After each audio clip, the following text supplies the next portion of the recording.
following is a presentation of William Patterson University Television. You think you can fix me? Jean, you are not broken. This is the end, beautiful friend. The mind is a fragile thing. Takes only the slightest tap to tip it in the wrong direction. This is the end. Charles, what did you do? I had to keep her stable.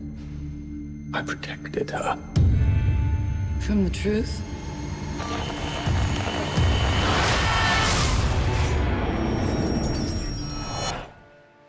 There's another word for that. I came looking for answers. You feel like you don't belong here. You don't. They can't begin to comprehend what you are. She's changing. And what? You didn't come here looking for answers. You came here looking for permission. Jean. She's all rage, pain, and it's all coming out at once. Jean lost control, but she's still our friend. This is your fault, Charles. The world is on the brink. I'm sorry I didn't stop it sooner. You're always sorry, Charles, and there's always a speech, and nobody cares. There's still hope. Don't do this. They're right to fear me. I've seen evil. And I'm looking at it now.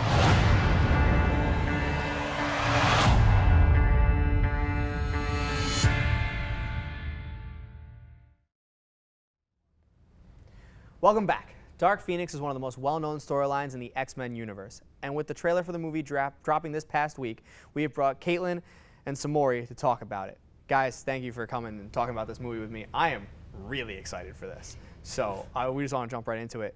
Caitlin, I want to know, you watched the trailer. What are your first thoughts? It's gonna be interesting. I don't have that much high expectations, mainly because Apocalypse was not that good. So I'm hoping that this is gonna be at least a little bit better. It does look a lot darker than Apocalypse, so I'm hoping that's gonna make the feel a lot more cool and a lot more interesting to watch. So. What do you think, Samori?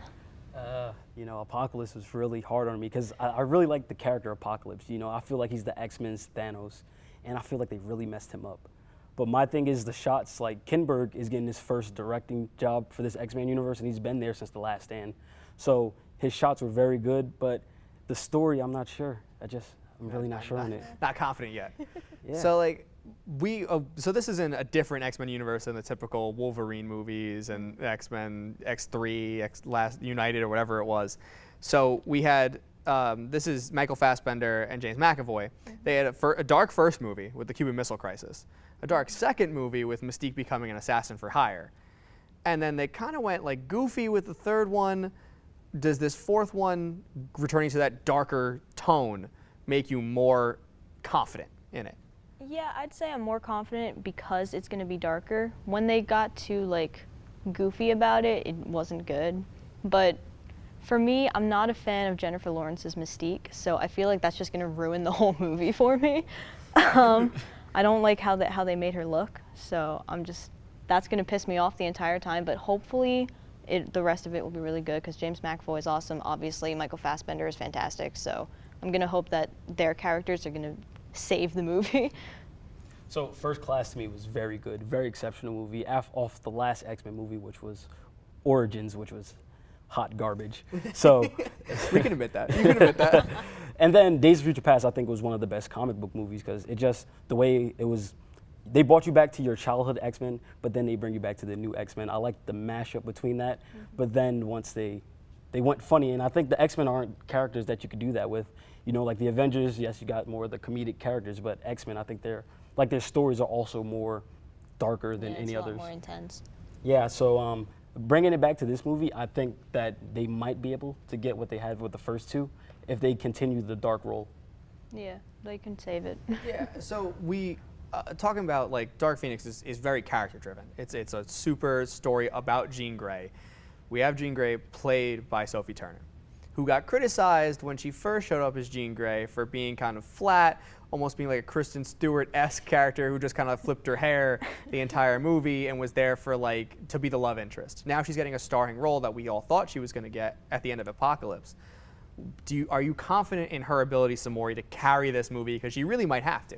I think she will have to, but the job she'll do at it, I'm not sure, because she's not a Michael Fassbender or a James McAvoy, and those characters could carry the movies as they have before. But she fell flat for me in Apocalypse, so I'm not sure how she will do for carrying a movie by herself. Caitlin, come on. Is her Game of Thrones performances going to match up to this? No? Just no? I'm sorry, but no, I don't think that she's that talented of an actress. In Game of Thrones, she was backed by very good writing, and that's what made her seem good. But now, if she has to like carry this whole movie, I don't think that she can do it. Like seems that she's going to be good enough. Hopefully, Fassbender and McAvoy can like help her out, but I don't think that she's going to be great. So we got to address the elephant in the room. This is the first X-Men movie without Hugh Jackman. He's nowhere to be found. He's not even rumored. So what is going to take up that space where you're missing Wolverine? Are they going to recast Wolverine? Are they going to X-23? Where's that going to go? If they recast Wolverine, I will protest and just kill everyone. Because only Hugh Jackman can play Wolverine. So just leave it alone. His story ended. Just focus on the other X-Men now. All right, well, before Caitlin whips out her claws and stabs everyone to death in this room, that's all the time we have for this trailer breakdown. I want to thank Caitlin and Samori for joining me. Thanks for your first time being on the show, Samori. We'll be right back to determine who is the best fighting game of all time, Street Fighter or Mortal Kombat. Stick around.